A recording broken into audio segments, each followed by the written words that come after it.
Ce serait d'abord un chasseur qui est parti en forêt pour faire la chasse, et le premier gibier qu'il a rencontré, c'était un porc-épic qui était en train de brouter une racine.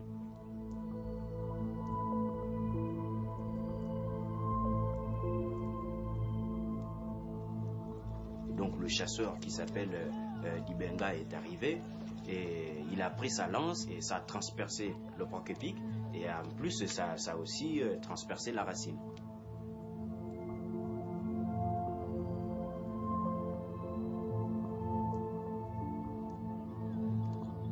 Quand il a commencé à manger, il s'est rendu compte qu'elle avait un goût vraiment amer et qui était pas peut-être normal pour une viande normale.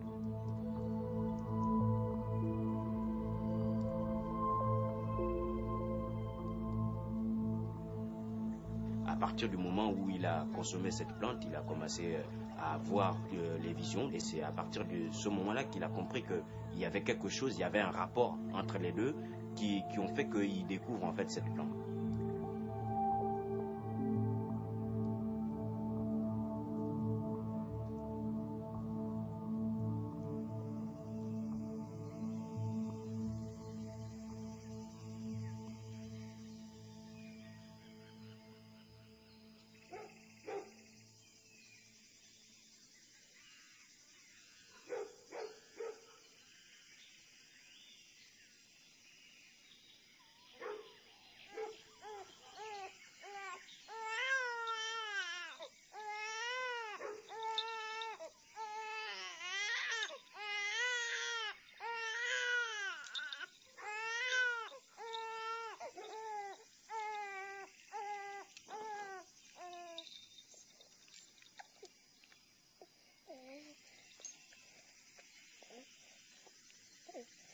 Mpuma mie na ba makano me nende mupuma vo bangi fama na ba mabandu kame na beagane na ba makano me beagane manika amanika do beagane te wendiki medo na mojako oto obudumia te budumia na mojako no budumia te budumia.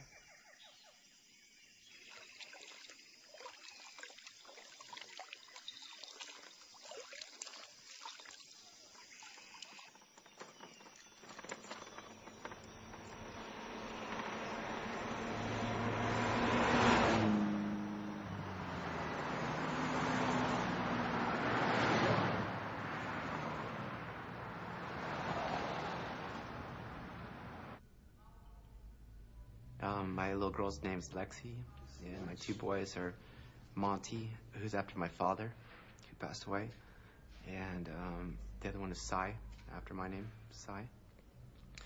And they're great, total inspirations for me. But my heroin use, I was able to hide it from everybody. I mean, I was pretty active heroin addict. I hadn't lost my job. I hadn't lost my family yet, but I was about ready to.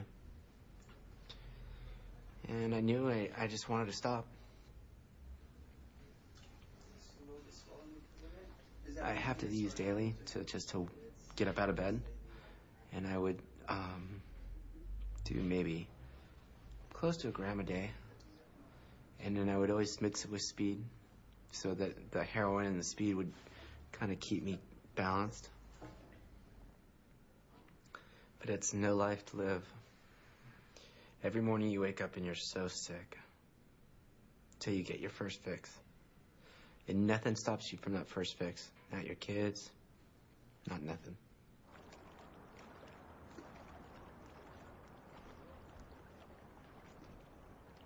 I was having breakfast with a friend of mine who was a chemist, and he was going through a freezer he had, and the freezer was full of different types of drugs.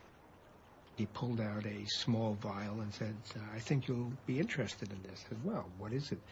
He said, well, it's an African hallucinogen, and it lasts 36 hours.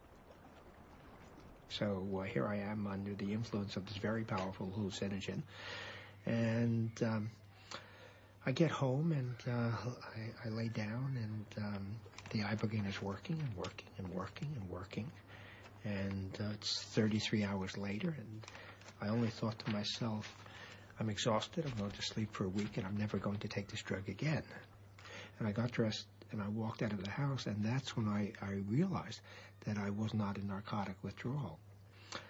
And I looked at this large tree in front of me, and I looked at the clouds in the sky, and I realized that for the first time in my life, I was not frightened, and perceived that my entire life had been full of fear.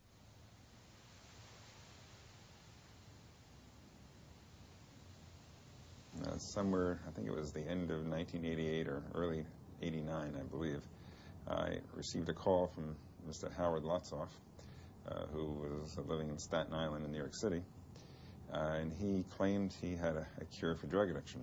And he explained that somewhere in the late 60s, he took this bizarre drug called ibogaine, and after that experience, he had lost his cravings for drugs, and prior to that time, he had been a multi-drug user. At the time I received this call, I really didn't think very much of it. I get numerous calls from people who claim they have a cure for something or other, and they want me to study it. And most of these people, I think, are really not in touch with reality, and I assume Mr. Lotzoff was similar nature, and I dismissed the call, really. He called back several times, and the more I talked to him, the more intrigued I became, and I was particularly intrigued by the fact that he claimed that you took this drug once and you lost your cravings for drugs at least for several months or forever. And this sort of magic bullet notion is really unlike any pharmaceutical we have really for any disease. Good evening, I'm Forrest Sawyer, and this is Day One.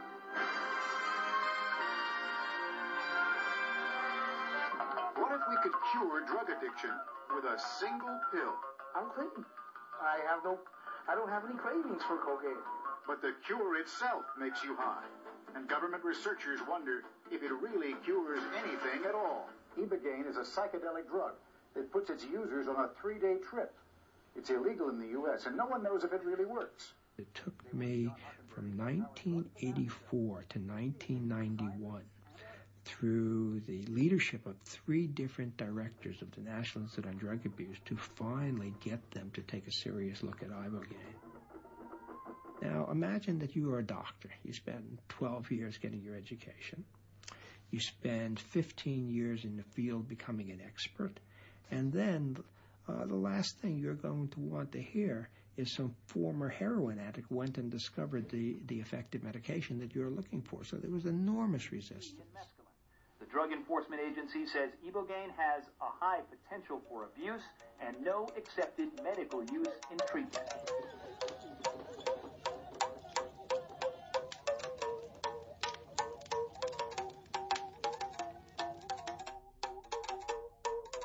Moi, je suis guérisseur traditionnel du Gabon. Dans ma famille, mon grand-père est initié. Moi, j'ai été initié à l'âge de 7 ans dans ma famille. Et donc, j'ai grandi dans cette tradition. Il m'a permis d'apprendre tout ce que je sais aujourd'hui. Ça, c'est la racine de l'iboga.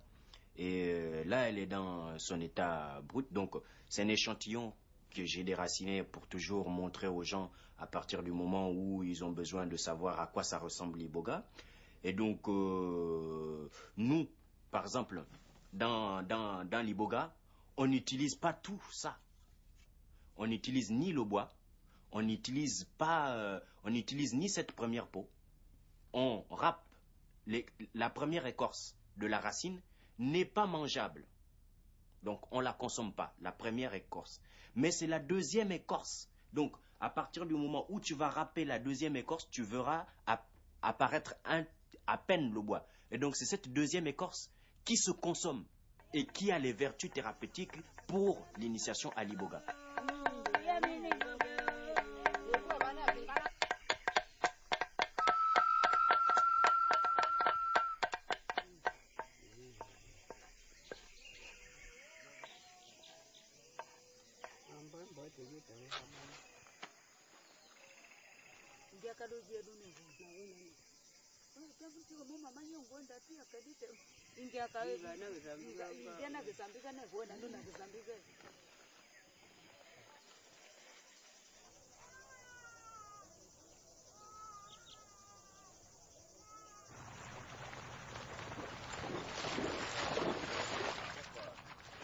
Originally, the problem started, we went through an awful divorce that devastated the family.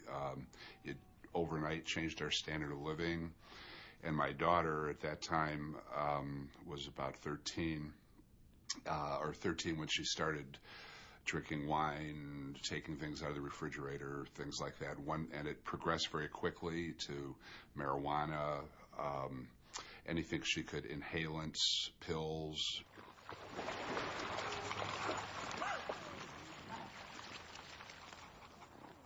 Pretty quickly it progressed till I was doing crack and heroin when I was around 16, and once I was addicted to drugs I couldn't work or go to school. I knew that it was so bad that it was going to kill me, but I just couldn't stop.